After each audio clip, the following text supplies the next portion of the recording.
লা তাআতা লিমাখলুকিন ফি মাসিয়াতিল খালিক আও কামা ক্বালা আলাইহিস সালাম। প্রিয় নবী মুহাম্মদুর রাসূলুল্লাহ সাল্লাল্লাহু আলাইহি ওয়াসাল্লাম নবী আমার জানিয়ে দিয়েছেন, ও আমার সাহাবীরা মনে রাখো, আমি মুহাম্মদুর রাসূলুল্লাহ সাল্লাল্লাহু আলাইহি ওয়াসাল্লাম বলছি, লা তাআতা লিমাখলুকিন, সৃষ্টির আনুগত্য চলবে না, ফি মাসিয়াতিল খালিক, আল্লাহর সাথে নাফরমানি করে, আল্লাহর সাথে বিশ্বাসঘাতকতা করে দুনিয়ার কোন সৃষ্টির আনুগত্য চলবে না। আও হুফরাতুম মিন হুফারিন নিরান, রাসূলুল্লাহ জানিয়েছেন, অথবা কবর হলো জাহান্নামের কূপ সমূহের একটা কূপ। বলুন নাউজুবিল্লাহ। কেউ আছে ওই কবরে বেহেশতি আনন্দে,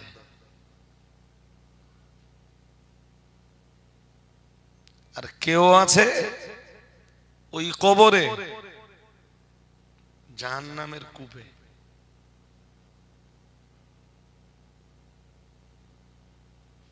কবর খুঁড়লেও আমরা দেখব না, সে চোখ আমাদের নেই।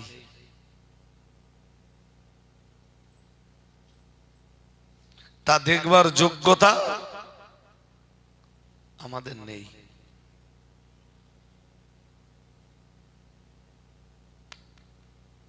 কিন্তু বলেছেন রাসূলুল্লাহ, তিনি উম্মতের কাছে চির সত্যবাদী নবী। হাদিসে এসেছে, হুয়াস সাদিক ওয়াল মাসদুক, তিনি সত্যবাদী, চির সত্যবাদী এবং সত্যায়িত। তিনি তার 63 বছরের জিন্দেগিতে একটিও মিথ্যা কথা বলেননি। আর একটু মন খুলে বলেন। তিনি বলেছেন, কারোর কবর বলুন জান্নাতের, জাহান্নামের কূপ। এ বেটা,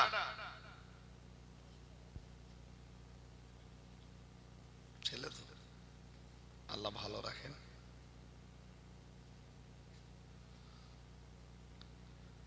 ছোটবেলা থেকে দিনের তালিমটা দিতে একদম ভুলবেন না।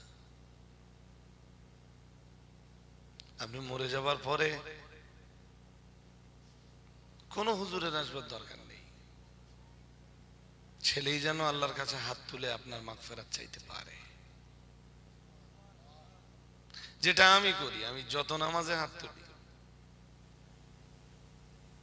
আমার আব্বাজি নেই, আম্মা বেঁচে আছেন, আব্বা আম্মা দুজনের জন্যই আল্লাহর কাছে মাগফিরাতের কামনা করি। এটা সন্তানের ডিউটি। কেন জানেন? শুনে নেন, হাসরের মাঠে হাদিসে এসে একটা লোক উঠবে, লোকটা উঠবার পরে দেখবে তার আমলনামায় প্রচুর পরিমাণ নেকি। তো সে তখন বলবে, আল্লাহ এত নেকি আমি করিনি,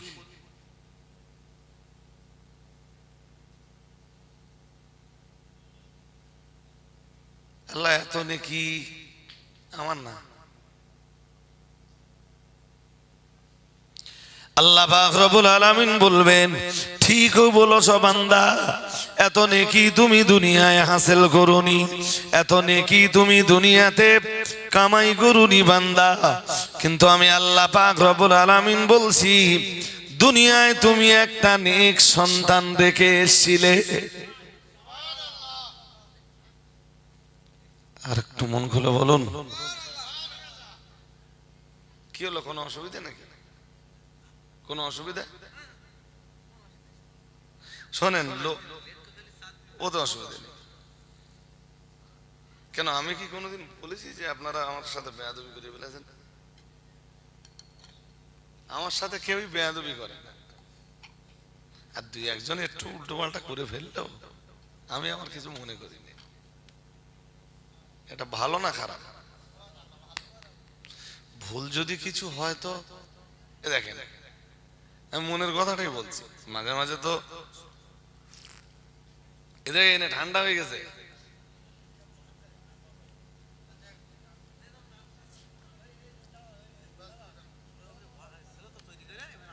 খবরদার ই যেন গরম করে আনবেন না একদম। আমি বলো গরম করা চা খাইনি বলো। আর আপনাদেরও বলছি গরম করা চা কখনো খাবেন না, আমি নিষেধ করি সব জায়গায়। আপনি বসেন। হাজরিনে মজলিস, একটু মূল লাগান, লাগালে বিষয়টা বুঝবেন। ও তখন বলবে আল্লাহ আমি এত নেকি করিনি। আল্লাহ বলবেন শোন, ঠিকই বলেছিস, তুই এত নেকি করিসনি।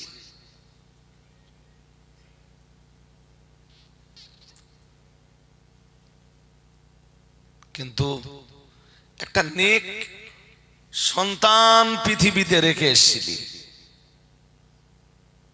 তোর এই নেকি তো সেই নেক সন্তানের দোয়ার ফল। আর একটু মন খুলে বলুন, নেক সন্তান মানে যেন ভাববেন না আলেম। হ্যাঁ, আলেম নেক সন্তান, কিন্তু নেক সন্তান হওয়ার জন্য মৌলানা হওয়া শর্ত নয়, হাফেজ হওয়া শর্ত নয়, মুফতি কারি হওয়া শর্ত নয়। নেক সন্তান নামাজি সন্তান, আমার দিকে, নেক সন্তান নামাজি সন্তান, নেক সন্তান রোজাদার সন্তান, নেক সন্তান সত্যবাদী সন্তান, নেক সন্তান টাস পাশা লটারি জুয়া মদ গাঁজা ইত্যাদি বর্জনকারী সন্তান।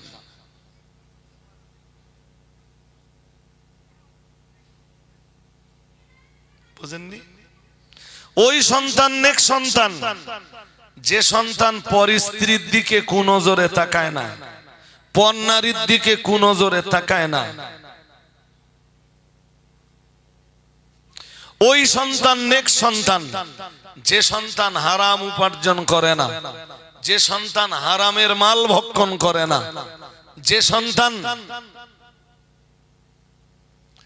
ওই সন্তান নেক সন্তান যে সন্তান কোরআন তেলাওয়াত করে, যে সন্তান তাসবিহ তাহলিল তাজকির নিয়ে ব্যস্ত থাকে, যে সন্তান খোদা ভীতি দিয়ে নিজের জীবনকে পরিচালনা করে, ওই সন্তান নেক সন্তান। আলেম হাফেজ হয়ে কি হবে যদি সে নামাজ না পড়ে? আর বহু আলেম হাফেজ আছে নামাজ কালাম পড়ে না, এটা খবর রাখেন? হাফেজ কোরআনে, নামাজ যা দুই এক ওয়াক্ত পড়ে লোকের সামনে,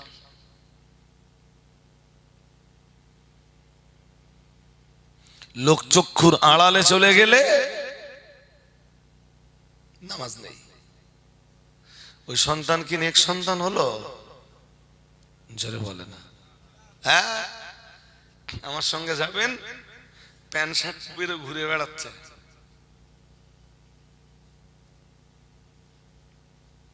প্যান্ট শার্ট পরা বলো, আমি দেখাবো।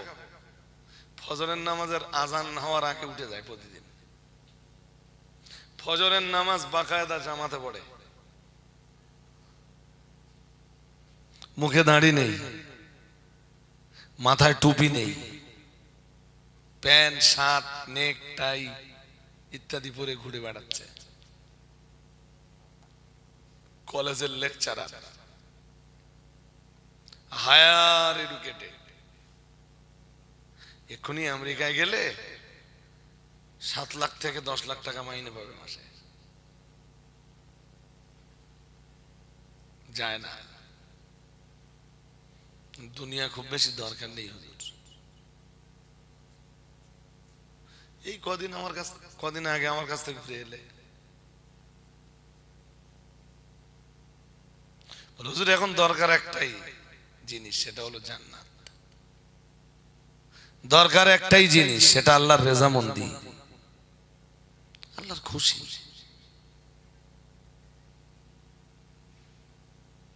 দুনিয়ার আনন্দ না, দুনিয়ার সুখ শান্তি না, দুনিয়ার আরামায়েশ না, টেন্ডেন্সিটা তার কোথায় পৌঁছে গেছে? আমার দরকার আল্লাহর রেজামন্দি। আল্লাহ আমার অনেক দিয়েছে, আর কি চাই? সুস্থ দেহ দিয়েছেন, এটাই তো অনেক।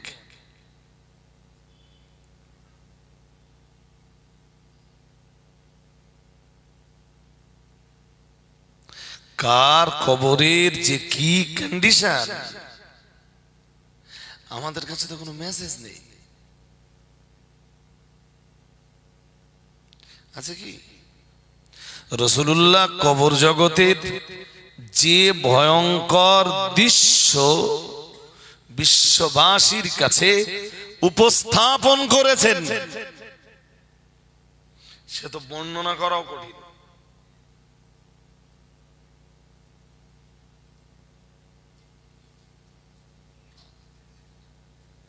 আমরা তো ভুলেই গেছি,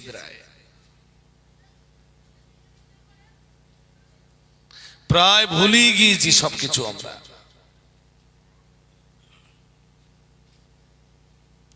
যে কোনো মানুষ মারা গেলে আমরা ওই কবরে রেখে আসি ওই পর্যন্ত।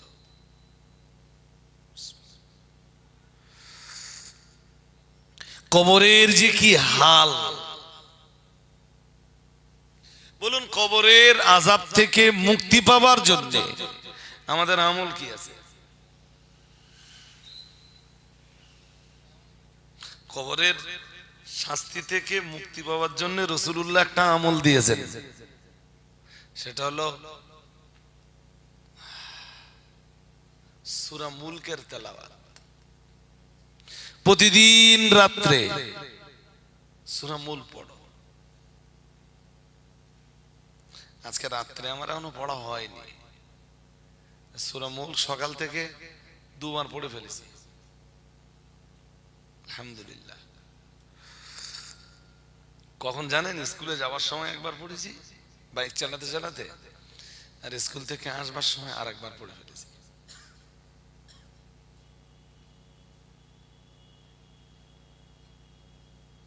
এই সূরাটা বেশি বেশি কেন পড়বেন?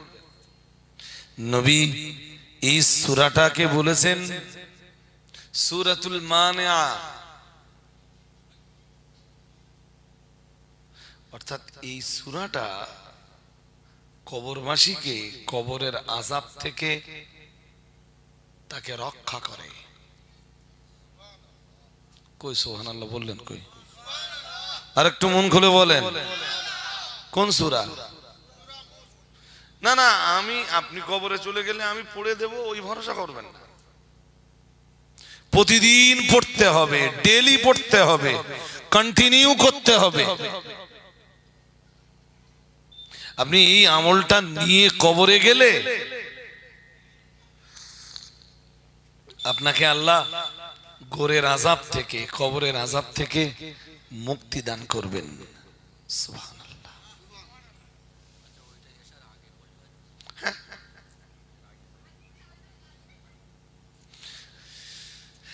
রাসূলুল্লাহ দুটো সূরা প্রত্যেক রাত্রে পড়তেন, সূরা মুলক, সূরা সাজদা। কি সূরা বলেন তো? মুলক আর সাজদা 21 পারায়, আর মুলক আপনি পড়তেও পারেন, নাও পারেন, আপনার ইচ্ছা। তবে আমাকে ডেকে জিজ্ঞেস করলে আমি পরিষ্কার বলে দেবো যে আমি কিপালপুরের মানুষদের বলে এসেছিলাম। দক্ষিণ তো এটা, কিপালপুর পশ্চিম পাড়া, পরিষ্কার বলে দেবো। আল্লাহ ওরা আমার দাওয়াত করতো প্রতি বছর, আমি ওদেরকে সুপরামর্শটা দিয়েছিলাম। ওরা আমার কথা না নিলে আমি কি করতে পারি?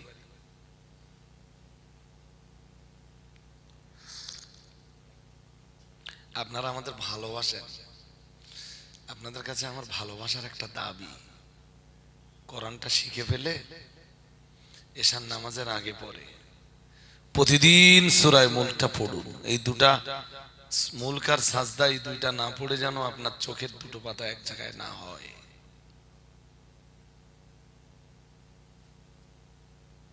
ইনশাআল্লাহ বলুন, আর একটু আওয়াজ দিয়ে বলুন না ইনশাআল্লাহ। শিখতে হবে আপনার।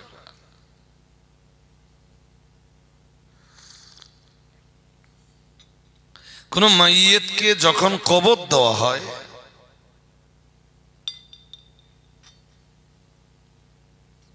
তারা কবর দিয়েতে চলে আসে। রাসূল বলেছেন যে যারা কবর দিতে এসেছিল ওরা এত দূর চলে যায় যে হাত্তা ইয়াসমা কারআ নিআলিহিম। রাসূলুল্লাহ বলেন যে ওই কবরবাসী যাকে এক্ষুনি কবরস্থ করা হয়েছে, ও তখনও যে লোকগুলো চলে যাচ্ছে এদের স্যান্ডেলের আওয়াজ শুনতে পায়।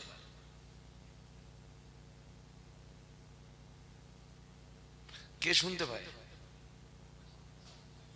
কোন কবরবাসী? এই যাকে এক্ষুনি কবরস্থ করলেন। আপনারা চলে যাচ্ছেন তো? হ্যাঁ না বল না। কবর হয়ে গেছে, কবরের উপরে বেল্লে পোতা হয়ে গেছে। কি বলে ওরে? বেল্লে বলে তো, খেজুরির ডাল কি বলে?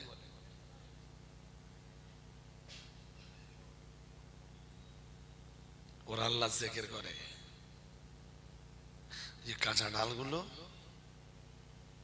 যতদিন ওরা শুকিয়ে না যায় ততদিন ওরা আল্লাহর জিকির করে। আর একটু ওই জিকিরে যদি আমার আল্লাহ কবরবাসীর উপর একটু দয়া করেন, তাই ওই খেজুরির ডালটা পুঁতে দেওয়া হয়। আর আপনি কাফনের কাপড়ের ভিতরে যদি জিকির সঙ্গে নিয়ে কবরে যান, তাহলে কি আশা করা যায় না আল্লাহ আপনাকে নাজাত দিবেন? হ্যাঁ না কিছু বলে না, বলবেন তো? কি আশা করা যায় না আল্লাহ আপনাকে নাজাত দিবেন?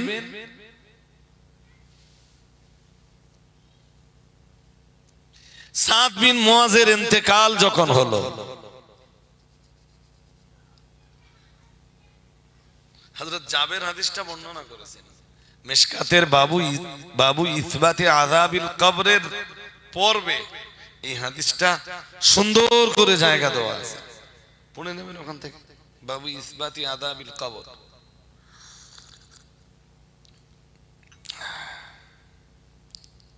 কি আছে জানেন? হযরত জাবের বলছেন যখন মুআজ ইবনে জাবাল, না সাদ ইবনে মুআজের ইন্তেকাল হলো, তো রাসূল জানাজার জন্য বার হলেন। রাসূলুল্লাহ বেঁচে থাকতে, হায়াতে থাকতে আর জানাজার ইমামতি বা কে করবে? ঠিক না? হ্যাঁ না বলবেন তো? সবসময় আমরা চেষ্টা করি কি একটা ভালো লোক দিয়ে জানাজা পড়ানো।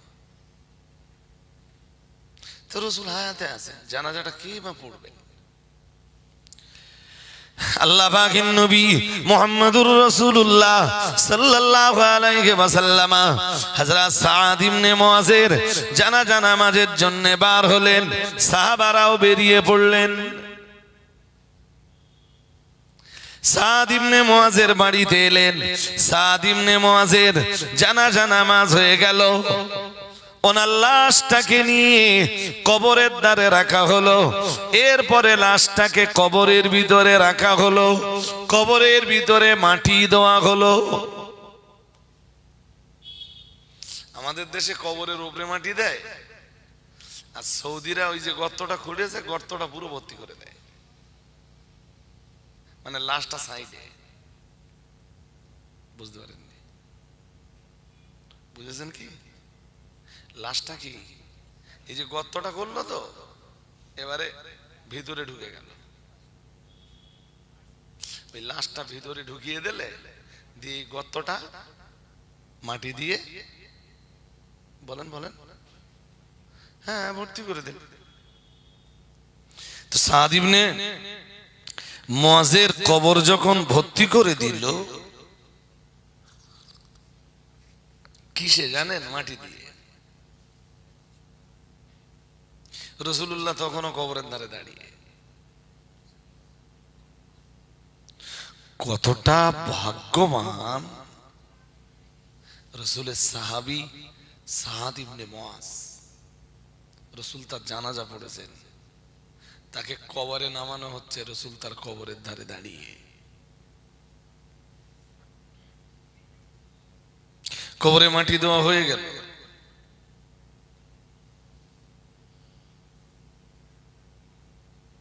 হযরত জাবের বলেন, হঠাৎ রাসূলুল্লাহ সাব্বাহা রাসূলুল্লাহি ফাসাব্বাহনা,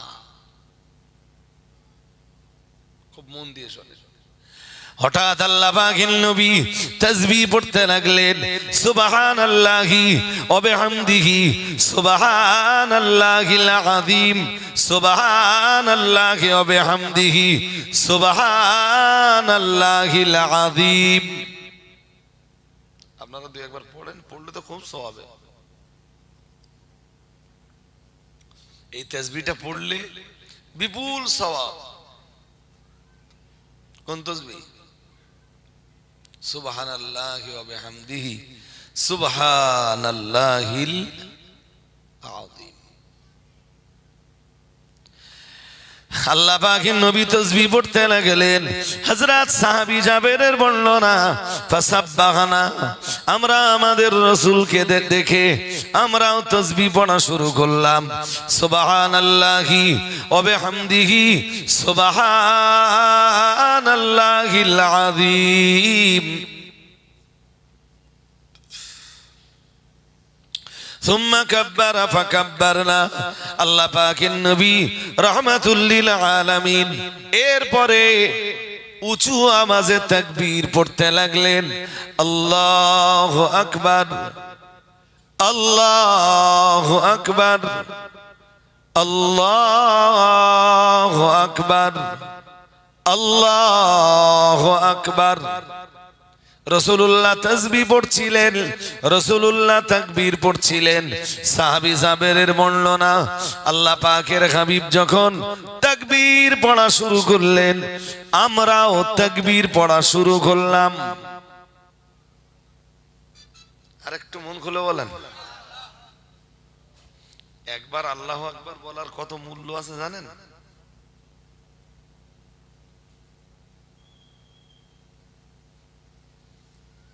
জানেন? একটু এইটা নিয়ে ভেবে দেখেন। রাসূলুল্লাহ হঠাৎ তাসবিহ পড়ছিলেন, পড়তে পড়তে আবার তাকবীর শুরু করলেন। শুধু রাসূলের মুখে একটাই আওয়াজ, আল্লাহু আকবার। সবাই বলেন আল্লাহু আকবার, আল্লাহু আকবার, আল্লাহু আকবার। সাহাবী জাবের বলেন, আমরাও পড়া শুরু করলাম।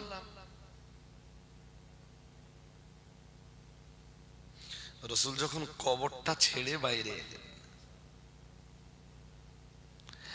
আল্লাহ পাকের নবী সাহাবী হযরত জাবের বলেন, আমরা রাসূলকে জিজ্ঞেস করলাম, ইয়া রাসূলুল্লাহ, ইয়া হাবিবাল্লাহ, হুজুর, আজ অবধি অনেকগুলো মাইয়েতের দাফনে আমরা আপনার সাথে শরীক হলাম, কিন্তু কোন কবরের ধারে দাঁড়িয়ে এইভাবে আপনি তাসবিহ পড়েননি।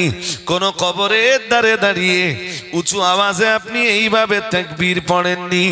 লিমা সাব্বাহতা সুম্মা কাব্বারতা ইয়া রাসূলুল্লাহ, ইয়া রাসূলুল্লাহ, ইয়া হাবিবাল্লাহ, হুজুর, আজ আপনি আপনার সাদ ইবনে মুআজের কবরের ধারে দাঁড়িয়ে হুজুর আপনি কেন তাসবিহ পড়ছিলেন? কেন পড়ছিলেন? সুবহানাল্লাহি ওয়া বিহামদিহি সুবহানাল্লাহিল আযীম সুবহানাল্লাহি ওয়া বিহামদিহি সুবহানাল্লাহিল আযীম। ثم كبرت يا رسول الله يا حبيب الله, হুজুর এরপরে আপনি আপনি তাকবীরের আওয়াজ তুলছিলেন, আল্লাহু আকবার, আল্লাহু আকবার, আল্লাহু আকবার। ইয়া রাসূলুল্লাহ, ইয়া হাবিবাল্লাহ, হুজুর আমরা তো বিষয়টা বুঝলাম না। দয়ার নবী মুহাম্মদুর রাসূলুল্লাহ সাল্লাল্লাহু আলাইহি ওয়াসাল্লাম সাহাবীদেরকে জবাব দিয়ে বললেন, ও সাহাবীরা, লাকাদ তাদায়াকাল কবরু আলা হাযাল আবদিস সালিহ। ও আমার সাহাবীরা, আমি মুহাম্মদুর রাসূলুল্লাহ সাল্লাল্লাহু আলাইহি ওয়াসাল্লাম আমার সাদ ইবনে মুআযের লাশটাকে কবরে নামানোর পরে আমি নিজের চোখে দেখতে পাচ্ছিলাম আমার সাদ ইবনে মুআযের কবরটা সংকীর্ণ হয়ে যাচ্ছিল। আমার বড় ভয় হলো। আমি মুহাম্মদুর রাসূলুল্লাহ সাল্লাল্লাহু আলাইহি ওয়াসাল্লাম এই দৃশ্যটা দেখে তার কবরের ধারে দাঁড়িয়ে তাসবিহ পড়তে শুরু করলাম, তাকবীর পড়তে শুরু করলাম। আমি আল্লাহর হাবিব আমার আওয়াজ পেয়ে তোমরাও তাসবিহ পড়া শুরু করলে, তোমরাও তাকবীর পড়া শুরু করলে। আল্লাহ তাআলা, আল্লাহ পাক তোমাদের তাসবিহ, তোমাদের তাকবীর, আমার তেলাওয়াতকৃত তাসবিহ আর আমার তেলাওয়াতকৃত তাকবীরকে কবুল করে নিয়ে আল্লাহ তাআলা সুম্মা ফাররাজাহুল্লাহু আনহু, আল্লাহ পাক রব্বুল আলামিন আমার সাদ ইবনে মুআযের কবরটাকে প্রশস্ত করে দিলেন।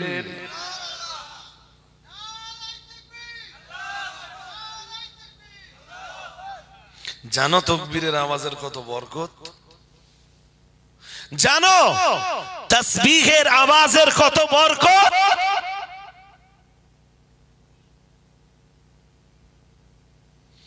এই তাসবিহ, এই তাকবীর যদি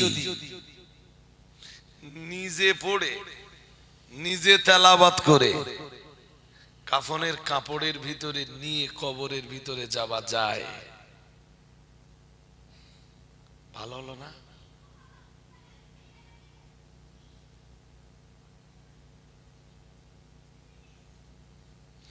তাসবিহ নামাজের ভিতরে আছে, তাকবীর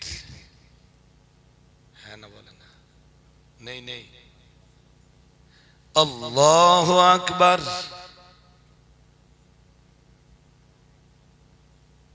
কাকে ডাকছি? কার জন্য অবনত হচ্ছি? কেরাত পড়া শেষ হয়ে গেল, রুকুতে যাব, বলেন। তাকবীর নামাজে নেই। রুকু থেকে উঠলাম, সামিআ আল্লাহু লিমান হামিদা, তারপর সাজদা যাওয়ার সময়, আবার সাজদা থেকে উঠবার সময়, দ্বিতীয় সাজদা যাওয়ার সময়, দ্বিতীয় সাজদা থেকে উঠবার সময়।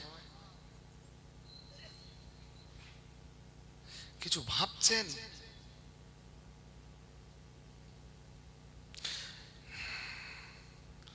আল্লাহু আকবার। শুরু করলাম কি দিয়ে? তারপর আল্লাহু আকবার বলে তাহরিমাটা বেঁধে ফেললাম। তারপর সুবহানাকা আল্লাহুম্মা, আছে না নেই? কথা বলে না। এই তাসবিহ কার? জোরে বলেন। বলছি এই তাসবিহটা কার জন্য? এই গুণগান কার? আল্লাহ। রুকুতে গেলাম, রুকুতে যে পড়লাম সুবহানা রাব্বিয়াল আ'লা,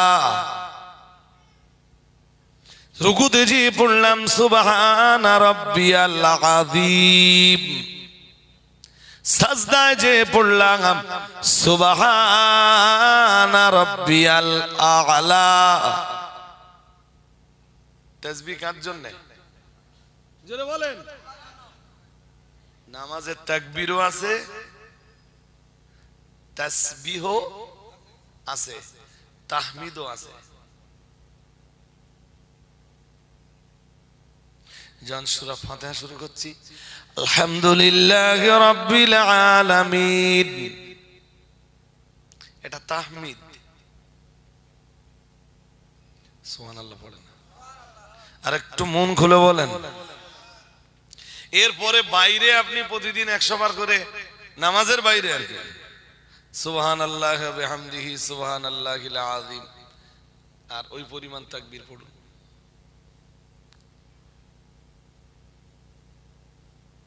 যদি মনে হয় পরকালে বাঁচার ইচ্ছা আছে, যদি মনে হয় না হুজুর পরকালে যায় হবে না ভ্যান চালাবো,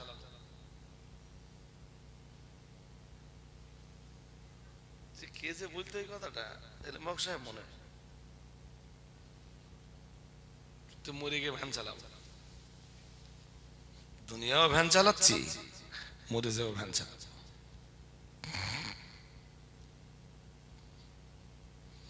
কিপালপুরের মানুষেরা আপনারা আমাকে ভালোবাসেন, তাই ছোট ছোট ছোট ছোট কিছু পরামর্শ আপনাদের দিচ্ছি, ভালো পরামর্শ।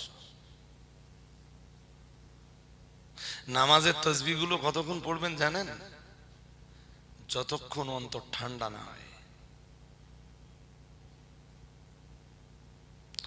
যতক্ষণ কালবে শান্তি অনুভূত না হয়।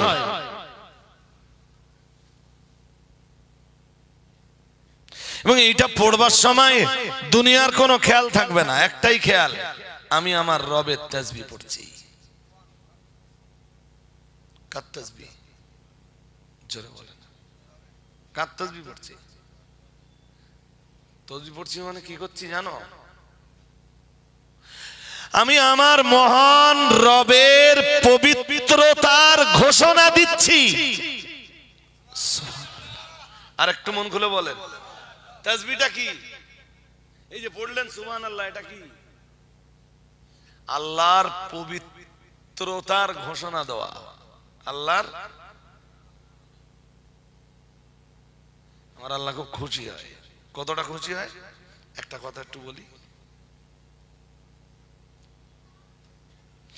জুলাইখা যেদিন ইউসুফ আলাইহিস সালামকে ডাকলো, কোথায়?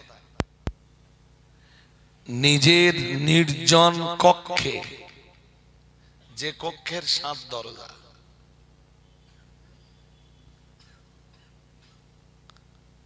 ইউসুফ আলাইহিস সালাম তো নবী, কিছুটা আঁচ করতে পেরেছিলেন, ভেবেছিলেন আজকের এই সময়ে জুলাইখার এই আহ্বানটা ইউসুফের জন্য কোনো ফাঁদ নয় তো।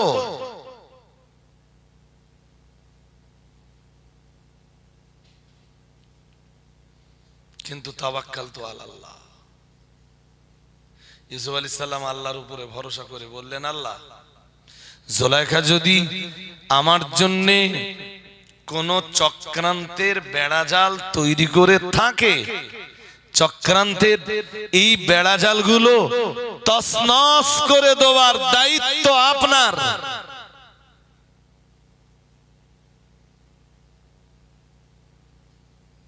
আমি জুলাইখার প্রতি আসক্ত নই, জুলাইখার প্রতি আমার কোনো আসক্তি নেই। ইউসুফের যে কলবে আল্লাহর মহাব্বত জায়গা পেয়েছে, ইউসুফের সেই কলবে জুলাইখার অবৈধ ভালোবাসা জায়গা পেতে পারে না। সুবহানাল্লাহ। আরেকটু, কিন্তু ইউসুফ আলাইহিস সালামের কাছে এই যে জুলাইখা ইউসুফ আলাইহিস সালামের কাছে মায়ের মতো। কিসের মতো? মিশরের রাজদরবারে যখন ইউসুফ আলাইহিস সালামের ঠাঁই হলো, একদিন ইউসুফকে তো জুলাইখা মাতৃত্বের ভূমিকা নিয়েই লালন পালন করলো, রাইট? হ্যাঁ না বলে না, বারবার বারবার মন বাইরে যাচ্ছে কেন? মন এক চিন্তা বাইরে দেয়। ইউসুফ আলাইহিস সালাম তো সিদ্ধান্ত নিয়েই ফেললেন যে আমাকে যিনি ডেকেছেন তিনি আমার মায়ের মতো। তাছাড়া জুলাইখা যদি কোনো চক্রান্তের ফাঁদ বানিয়ে থাকে, জুলাইখার এই চক্রান্ত থেকে আমাকে বাঁচানোর দায়িত্ব আমার আল্লাহর কুদরতি কবজায়। সুবহানাল্লাহ।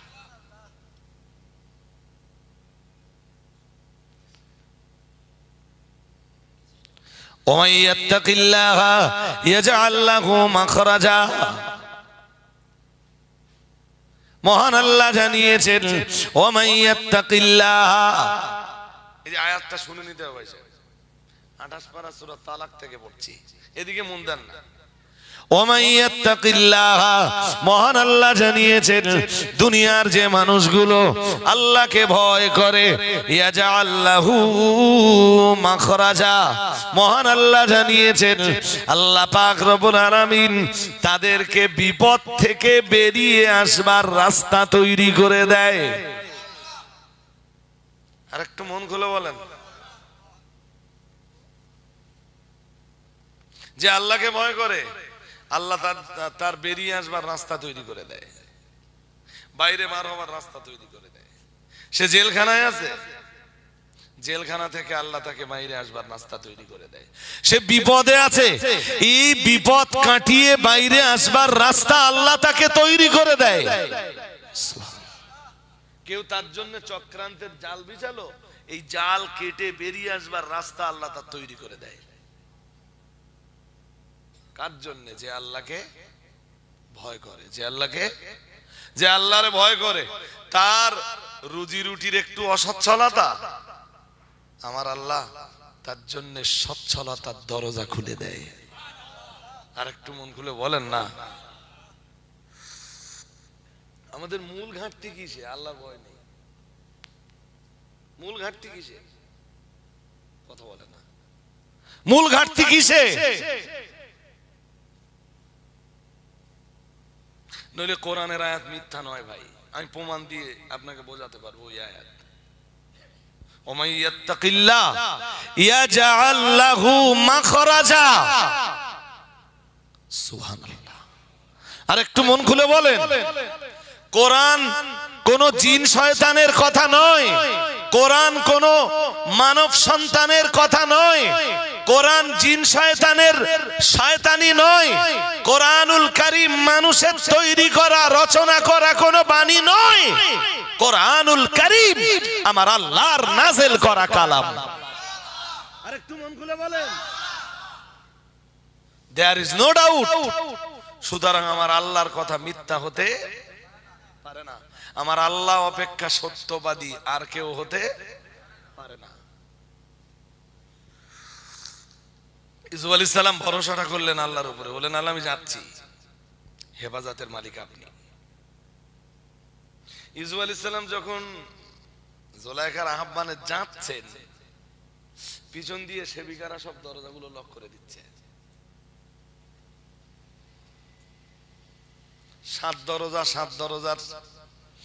7 দরজাতেই লক করে দেওয়া হলো, তালা মেরে দেওয়া হলো। সেবিকা অন্য একটা দরজা দিয়ে বেরিয়ে গেল, যাওয়ার সময় সেটাও তালা দিয়ে দেবে। এখন ঘরের ভিতরে শুধু ইউসুফ আর জুলাইখা। ইউসুফ আলাইহিস সালাম পুরো বুঝতে পারলেন চক্রান্তের জাল, মাথাটা নিচু। আপনি আমাকে ডেকেছেন? জুলাইখার মুখের দিকে তাকিয়ে নয়,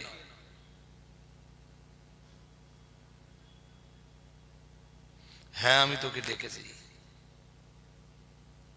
তুই কি জানিস তুই আমার গোলাম? ইউসুফ আলাইহিস সালাম বললেন, জানি ম্যাডাম। তুই কি এটা জানিস গোলামের উপরে তার মনিবের অধিকার আছে? বললেন, সেটাও জানি। তোর কি মনে আছে তুই আমার কথা শুনতে বাধ্য?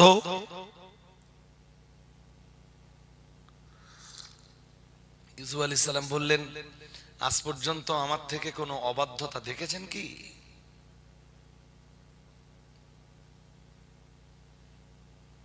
জুলাইখা আবার বলল, তাহলে আজকে আমি যা বলবো তুই তা শুনবি?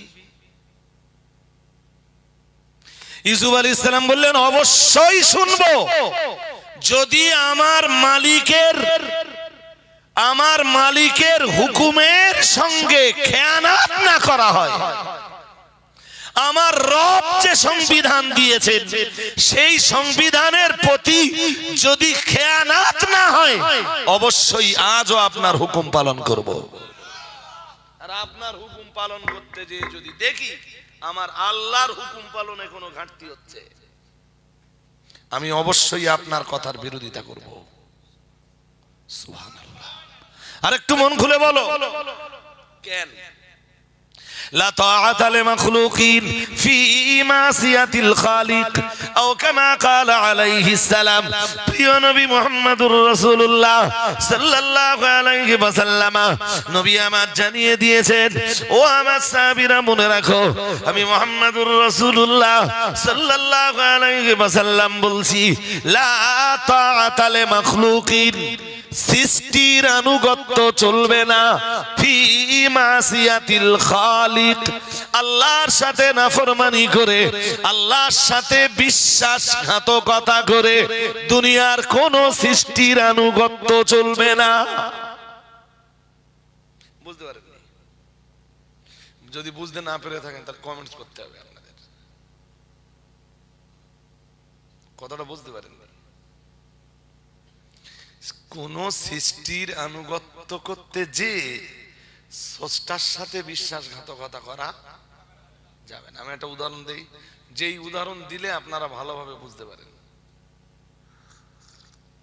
যেসব পিসাবরা পায়ে সেজদা করায়,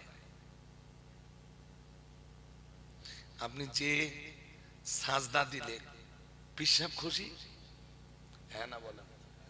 আর পীরের পায়ে সাজদা দিলে নাখোশকে, হ্যাঁ? তাহলে আল্লাহকে নাখোশ করে কোন সৃষ্টিকে খুশি করা যাবে না। ওইটাই রাসূল হাদিসে বলতেছেন।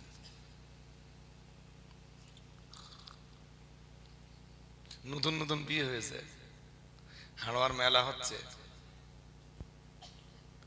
বউটারেও বিকেল বেলা ডেকে বলেছে, বলে দেখ আজকে না হাড়োয়ার মেলায় যাবো। বউটা নামাজ কালাম পড়ে, ও একটা ভালো পরিবারের মেয়ে। যদি বউটা স্বামীর কথা অনুযায়ী হাড়োয়ার মেলায় যায়, স্বামী খুশি। স্বামী নাখোশ কে? জোরে বলে না, নাখোশ কে? আল্লাহ। গেলে স্বামী খুশি, আর না গেলে আল্লাহ খুশি। স্বামীকে খুশি করার জন্য মেলায় যে আল্লাহকে নাখোশ করা,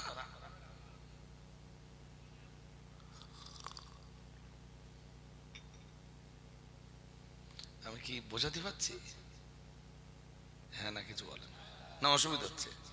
রমজান মাস, মধ্যে লোকটা রোজা টোজা কিচ্ছু রাখে না, দিনের বেলা স্ত্রীকে ডেকেছে বিছানায়। এর চেয়ে কি খুলে বলা লাগবে? কথা বলে না। বউটা তার রোজায় আছে,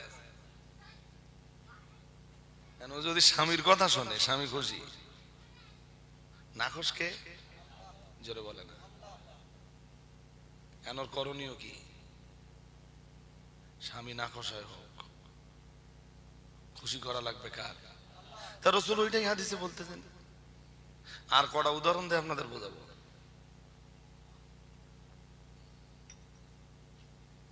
পঞ্চায়েত ভোটে পাড়ায়, পঞ্চায়েত ভোটের সময় পাড়ায় মদ বিতরণ করলে নেতা খুশি, নাখোশ কে? জোরে বলে না। এরকম হয় না? কথা বলে না। ভোটের সময় মদ বিতরণ হয় না? হ্যাঁ তো। ইস ইস, নাখোশ কে? আপনাদের রাসূল ওইটাই বলতেছেন, লা তাআতা লিমাখলুক ফি মাসিয়াতিল খালিক, আমার আল্লাহর সাথে নাফরমানি করে কোন সৃষ্টিকে সন্তুষ্ট করা চলবে। জোরে বলেন। আর এক হাদিসে নবীজি বলেন, ইন্নামাত তাআতু ফিল মারুফ, আল্লাহ পাকের হাবিব জানিয়েছেন আনুগত্য শুধু ভালো কাজে। আনুগত্য কোন কাজে? ইউসুফ আলাইহিস সালাম বললেন আমি আপনার কথা অবশ্যই মানব যদি আপনার হুকুম আমার রবের হুকুমের বিরুদ্ধে না যায়।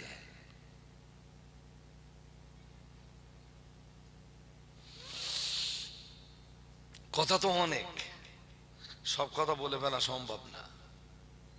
জুলাইখা বলল ইউসুফ আমার এই সাজসজ্জা আজকে সব তোর জন্য।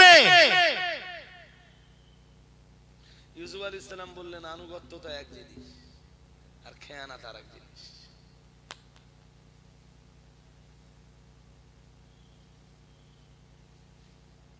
প্রত্যেক স্ত্রী না তার স্বামীর আমানত। হ্যাঁ কিনা কিছু বলে না। স্বামী দুদিন বাড়ি নাই থাকতে পারে, তার মানে তো এটা নয় যে স্ত্রী তার বেডে কোনো পরপুরুষকে ডেকে দেবে, স্ত্রী তার যৌবনকে পরপুরুষের জন্য বিলিয়ে দেবে, তার মানে তো এটা না। আবার স্বামীর যৌবন প্রত্যেক স্ত্রীর জন্য আমানত। আমি কি কথা বলছি আপনাদের বুঝতে অসুবিধা হচ্ছে? হ্যাঁ, বললেন আমার এই সাজসজ্জা ইউসুফ সব তোর জন্য। কেউ নেই ইউসুফ, শুধু তুমি আর আমি। কেউ আমাদের এই গুনাহের সাক্ষী থাকবে না। ইউসুফ আলাইহিস সালাম বললেন কেউই গুনাহের সাক্ষী থাকবে না, কিন্তু আমার মালিক তো অন্ধ নন। আর একটু মন খুলে, আমার রব তো অন্ধ নন, তিনি সবকিছু দেখেন। দরজা খোলা থাকলেও দেখেন, দরজা বন্ধ থাকলেও দেখেন। তিনি দিনের আলোতে যেমন দেখেন, রাতের আধারেও তেমন দেখেন। ক্বালা মাআযাল্লাহ, ইউসুফ আলাইহিস সালাম বললেন আমি আল্লাহর আশ্রয় চাচ্ছি। কার আশ্রয়? দেওয়ালে একটা লেখা ফুটে উঠলো, ইউসুফ দরজা বন্ধ আছে তো কি আছে, তুমি বাঁচবার চেষ্টাটা তো করো। দৌড় দিলেন ইউসুফ আলাইহিস সালাম। 7 নম্বর দরজায় যে হাত দিলেন খুলে গেল, 6 নম্বরে হাত দিলেন খুলে গেল। জুলাইখা দৌড়াচ্ছে বল পিছনে। এরপর 5 4 3 2 সব কটাতে এসে যখন হাত দিলেন খুলে গেল। লাস্ট 1 নম্বর দরজায় হাত দিলেন আর খোলে না। সব খেলা কার? কোন চাবি টাবি না বলে। জুলাইখা ইউসুফ আলাইহিস সালাম যতক্ষণে দরজা টানাটুনি করছেন, জুলাইখা পিছন দিক দিয়ে যে এইভাবে জামা টেনে ধরেছে খুব জোর। ইউসুফ টানতেছে সামনে আর জুলাইখা টানতেছে জামার কি হবে, এই তো ভালোই বুঝতেছে। জামা গেল খানিকটা পিছনতে ছিঁড়ে। ওদিকে মিশরের আজিজ এসে গেল। মিশরের আজিজ এসে বললো এখানে কোনো একটা কেস তো আছে। কেসটা কি? জুলাইখা কি বলেছিল জানেন? জুলাইখা বলেছিল বাড়ির যে গোলাম তার মনিবের স্ত্রীর ইজ্জত লুণ্ঠন করতে চায়, তার কি শাস্তি দেওয়া দরকার, আপনি সিদ্ধান্ত নেন। শুনছেন নাকি? আসলে দোষ কি ইউসুফের? কার দোষ? একদম শেষ কথাটা বলছি এবার। ইউসুফকে একটা সুযোগ দেওয়া হলো, বললো ইউসুফ তোমার কোনো সাক্ষী? ইউসুফ আলাইহিস সালাম বললেন, প্রথম পর্যায়ে বললেন না সাক্ষী নেই, পরে বললেন আছে। তাহলে আপনার বাড়ির একটা বাচ্চা, আত্মীয়ের বাচ্চা, বাচ্চা সাক্ষ্য দেবে? বলে ইয়েস। ইউসুফ তুমি আমার ধৈর্যের পরীক্ষা নিও না। বলে না, তাগাত করছি বাচ্চাটা আনো। বাচ্চাটা আনা হলো। বাচ্চাটাই বলল এই যে ইউসুফের জামা পরীক্ষা করে দেখেন সামনের দিকে ছেঁড়া না পিছনের দিকে ছেঁড়া। যদি সামনে ছেঁড়া থাকে তাহলে আপনি মনে করবেন যে ইউসুফ জুলাইখার ধরে ধস্তাধস্তি করছিল, জুলাইখা বাঁচবার চেষ্টা করতে যেয়ে ইউসুফের সামনের জামা ছিঁড়ে গেছে। শুনছেন নাকি? আর যদি পিছনের জামা ছেঁড়া থাকে তাহলে ইউসুফ বাঁচবার চেষ্টা করছিল আর জুলাইখা জামা ধরে পিছন দিক দিয়ে টান দিচ্ছিল। ফালাম্মা রাআ কামিসাহু কুদ্দা মিন দুবুর, যখন মিশরের আজিজ দেখলো যে ইউসুফের পিছনের দিকের জামা ছেঁড়া, কালা ইন্নাহু মিন কাইদিকুন্না ইন্না কাইদাকুন্না আযীম, সঙ্গে সঙ্গে মিশরের আজিজ বলল, হে জুলাইখা, এটা তোমাদের মতো মেয়েদের চক্রান্ত, আর তোমাদের মতো মেয়েদের চক্রান্ত খুবই কঠিন। বলুন নাউজুবিল্লাহ, আরো জোর করে বলেন। ইউসুফ আরিদ আন হাযা ওয়াস্তাগফিরি লিযামবিক ইন্নাকি কুনতি মিনাল খাতিন। আর ইউসুফকে বলল, ইউসুফ আরিদ আন হাযা, ও ইউসুফ এটাকে তুমি ধৈর্য ধরো। কাউকে বলনি, তোমার আমার দুজনের সম্মান জড়িয়ে। ও তো এখন শয়তানের খেলায় মেতেছে, এতে তোমারও সম্মান জড়িয়ে আমারও সম্মান জড়িয়ে। কাউকে বলুন ইউসুফ। সাক্ষীটা কে দিলে? এরপরেও তো ইউসুফকে জেলে যেতে হলো ওই জুলাইখার চক্রান্তে। শয়তান যেখানে হেরে যায়, কিছু নারী আছে সেখানে জিতে যায়। বুঝেননি? বুঝেছেন? 7 বছর জেল খাটলেন। কেউ কেউ বলেছেন 14 বছর। 7 বছর জেল থেকে বেরিয়ে তিনি হয়ে গেলেন মিশরের বাদশার প্রধান পরামর্শদাতা। সুবহানাল্লাহ। তারপরে হলেন কৃষি মন্ত্রী মিশরে, তারপরে আবার মিশরের খাদ্যমন্ত্রী। বাদশাদের স্বপ্ন দেখেছিল, ওই স্বপ্নের ব্যাখ্যা তো ইউসুফ নবী করেছিলেন, যে মিশরে প্রথম 7 বছরে ব্যাপক ফসল ফলবে। আচ্ছা ঠিক আছে, তাহলে তুমি বিষয়টা সামলাও। 7 বছর ইউসুফ নবী প্রচুর গম উৎপাদন করে নিলেন। সেই গম সব গুদামে স্টক করে রাখলেন। কিভাবে? গম এমনি ওই শীষ থেকে ঝেড়ে 7 বছর বস্তায় থাকবে না, নষ্ট হয়ে যাবে। থাকবে 7 বছর। ইউসুফ আলাইহিস সালাম বললেন, গম কিভাবে রাখতে হবে সেটা আমার আল্লাহ আমাকে শিখিয়েছেন। আমি 7 বছর রাখবো, গম কিচ্ছু হবে না। আল্লাহু আকবার। প্রথম 7 বছর গম গুদাম ফসল ফলালেন, গম গুদামজাত করালেন। এরপরে মন দিয়ে শোনেন, মন দিয়ে, এরপরে হযরত ইউসুফ আলাইহিস সালাম পরের 7 বছর যখন দুর্ভিক্ষ শুরু হলো, এবার সব গম নিতে আসতে দুর্ভিক্ষ স্টার্ট। পরের 7 বছর তো ফসল ফলবে না, আকাশ পানি বন্ধ করে দেবে। বুঝেননি? তো যখন গম বন্টন শুরু হলো, একজন যুবক এলো গম নিতে। ইউসুফ আলাইহিস সালাম তখন বসে আছেন, কিভাবে গম বন্টন হচ্ছে সব, কোনো অসুবিধা আছে কিনা দেখভাল করছেন। একটা চেয়ারে বসে আছেন, আর এক যুবক এসছে গম দিতে। এসে বলছে, আতিনি মিম্মা আতাক আল্লাহ, আপনি আমাকে তা থেকে কিছু দেন যা আল্লাহ আপনাকে দিয়েছেন। ইউসুফ আলাইহিস সালাম বললেন, যাও সবাইকে যা দিচ্ছ এই যুবককে তাই দাও। সুবহানাল্লাহ। আরেকটু মন খুলে। যুবক ততটা পেল, ততটা গম নিল, নিয়ে বলল, কাল জিদনি, হুজুর আরেকটু দেন। বলল, আচ্ছা ওরে ডবল দাও। সুবহানাল্লাহ। ডবল পাওয়ার পরে যুবকটা বলল, কাল জিদনি, হুজুর আরেকটু দেন। ইউসুফ আলাইহিস সালাম বললেন, আচ্ছা আরেকবার দাও। কবার হলে? 3 বার পাওয়ার পরও যুবক ছেলেটা বলল, কাল জিদনি, হুজুর আরো দেন। ইউসুফ আলাইহিস সালাম এবার রেগে গেলেন, বললেন, সব তোর দেব, মিশরের লোক খাবে কি? এখন তো দুর্ভিক্ষ চলছে, আর আল্লাহ আমাকে পাঠিয়েছেন নাজাতের মিডিয়া রূপে। আমি এই দুর্ভিক্ষের সময় মিশরবাসীদেরকে আল্লাহর হুকুমে নাজাত দিব। তা সব তোর দিলে মিশরের উপায় কি? ছেলেটা কি বললো জানেন? যুবক ছেলেটা বললো, হুজুর আপনি যদি আমাকে চিনতে পারতেন আমি কে, তাহলে একবার নয়, দুইবার নয়, 3 বার নয়, হুজুর আপনি আমাকে চিনতে পারলে মিশরের পুরো খাদ্য ভান্ডারটাই আমাকে দিয়ে ফেলতেন। বলিস কি তুই? কি বলিস তুই রে? বললেন, ইয়েস, আপনি আমার চিনতে পারেন। ইউসুফ আলাইহিস সালাম রাগ না করে বললেন, কে তুমি? বললেন, হুজুর আমি সেই ছেলেটা যেদিন সব সাক্ষী জুলাইখার পক্ষে ছিল, যে বাচ্চাটা আপনার চারিত্রিক পবিত্রতার সাক্ষ্য দিয়েছিল, আমি হলাম সেই ছেলেটাই। আরেকটু মন খুলে। ইউসুফ আলাইহিস সালাম বললেন, ও যতটা চায় ততটা দাও। সুবহানাল্লাহ। কেন? কেন? ও আমার চরিত্রের পবিত্রতার সাক্ষ্য দিয়েছিল। কিসের সাক্ষ্য?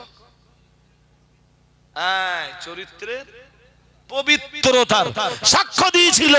ও যতটা চায় ততটা দাও, কৃপণতা করো না। ছেলেটা চলে গেল, অনেক মাল নিয়ে চলে গেল। ইউসুফ আলাইহিস সালাম বসে বসে ভাবছেন, তখন আমার আল্লাহ ওহী পাঠালেন, বললেন, ইউসুফ, যে তোমার পবিত্রতার সাক্ষ্য দিলে, তুমি তারে এতটা দিলে, কখনো ভেবেছো ইউসুফ দুনিয়ার যে মানুষগুলো আমি আল্লাহ আমার পবিত্রতার সাক্ষ্য দেয়, আমি তাদেরকে কি দিতে পারি? আরেকটু মন খুলে সুবহানাল্লাহ বললে কার পবিত্রতার সাক্ষ্য দেওয়া হয়? জোরে বলে না। সুবহান রাব্বিয়াল আযীম বললে কার পবিত্রতার সাক্ষ্য দেওয়া হয়? বুঝতে অসুবিধা হচ্ছে? হ্যাঁ, হাজিরিনে মজলিস, আমার লাল বাতি জ্বলে গেছে, তাকবীরের আওয়াজ হচ্ছিল, হুজুর এসেও পড়েছেন মনে হয়। হ্যাঁ, আর আমিও যাব অনেক রাস্তা আজকে। তো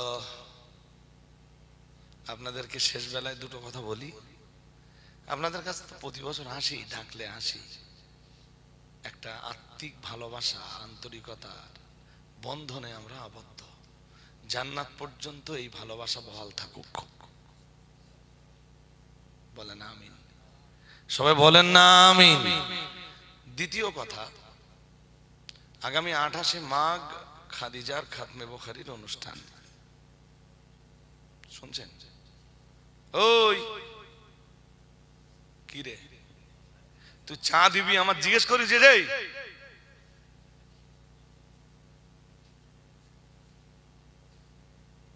আমার জিজ্ঞেস করেছি যে হুজুর চা দেবো কিনা, চা নিয়ে এসছি। এখনো হুজুরদের সঙ্গে কিভাবে চলতে হয় শিখলে না বাবা, এগুলো শিখতে হবে। তো শিখতে হবে না? হ্যাঁ, চা দিতে গেলে হুজুরকে জিজ্ঞেস করতে হবে, হুজুর আমরা চা করেছি, হুজুর দিতে পারি? মজলিসে যখন হুজুররা ওয়াজ করবে, হুজুর তখন বস। পরিষ্কার কথা বলছি, যে হুজুর যখন স্টেজে থাকবে সে তখন ক্যাপ্টেন, সে তখন হ্যাঁ এই পুরো দলের ক্যাপ্টেন। কমিটি বলেন, শ্রোতা বলেন, এলাকার মানুষ বলেন, সবার ক্যাপ্টেন তখন কে? হ্যাঁ, সবার নেতা তো হুজুর তখন। অবশ্যই আমি স্টেজের থেকে নেমে যখন যাব তখন আমরা দুজন ভাই ভাই, নাকি না? অসুবিধা আছে? হ্যাঁ, আমি যখন ছেলেপিলেদের স্কুলে বলি, যখন আমি পড়াবো তখন আমি হুজুর, আর যখন ক্লাস থেকে বেরিয়ে যাবো তখন আমরা ভাই ভাই, বন্ধু বন্ধু। তখন শাসাবো ক্লাসে বেরিয়ে, আর বাইরে এলে ওদের সাথে বন্ধুত্বের সম্পর্ক তৈরি করব। বুঝেননি? শাসন করার ক্ষমতা যদি থাকে হুজুরে নিয়ে আসেন। আমার অনেক রাস্তা যেতে হবে আজকে, আমি এমনি ধরতে পারবো না। আমি যাবো রানাঘাট 12টায় টাইম, একদম দেরি করার না, যান হুজুরে নিয়ে আসেন। হাজরিনে মজলিস, তো বিদায় ঘন্টা আমার বেজে গেছে আলহামদুলিল্লাহ। আগামী 28শে মাঘ খাদিজা মাদ্রাসার বাৎসরিক ইসালে সওয়াবের মাহফিল, খতমে বুখারীর মাহফিল শুনছেন নাকি? দাউদটা দিয়ে দেই, তাকবীরটা দেই। কতই মাঘ? বুধবার। আপনাদের কিপালপুরের লোকের দাওয়াত দিয়ে যাচ্ছি পশ্চিম পাড়ায়, আপনারা যাবেন, দুপুরবেলা খাওয়া দাওয়া করবেন ইনশাল্লাহ, ইনশাল্লাহ। আর সদস্য 80 হয়েছে, ওটা 100 পুরকে দেবে। হ্যাঁ, 90 ছুঁই তাহলে যেন 100 পুরে যায় ইনশাআল্লাহ। নারা তাকবীর। আওলাদে মুজাদ্দিদুস জামান পিরজাদা আসিম বিল্লাহ সিদ্দিকী ওয়াল কুরাইশি হুজুর কিবলা, নারা তাকবীর। দরুদ শরীফ পড়েন। আল্লাহুম্মা সাল্লি আলা